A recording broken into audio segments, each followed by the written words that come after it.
Well, sir, I'd hear tell a whole lot about that place you folks got down here in New York, what you call Coney Island, and calculated I'd have to see it. So t'other day I got on one of them cars what goes across the Brooklyn Bridge, and I started out for Coney Island. While sitting alongside of me in the car was an old lady, and she seemed to be a little fidgety about something or other, and finally she turned around to me. She said, "Mister, do these cars stop when we get on the other side of the bridge?" I said, "Well, now, they don't.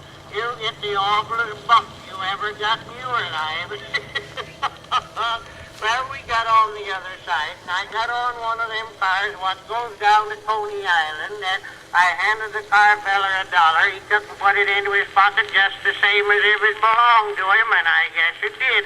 We got put near down there. I says, "Mister, don't I get any change?" He says, "Did you see that sign on the end of the car?" I said, "No, sir." Well, he said, "You better go out and look at it." And I went out and looked at it, and that settled it. It said, "This car goes to Coney Island without change."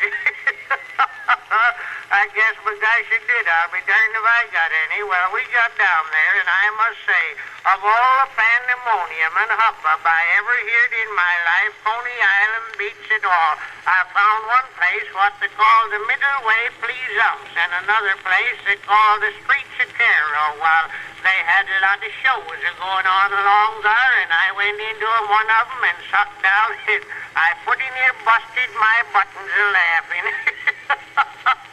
They had a gal named Salome dancing some kind of a dance. The music went something like this. La la la la la la la la la la la la la la. I went hum the more I thought about it. I made up my mind I'd learn that dance, and I went out into the cornfield where none of the neighbors could see me, and I'll be darned if I didn't knock down about 4 acres of corn, but I never got that dance right.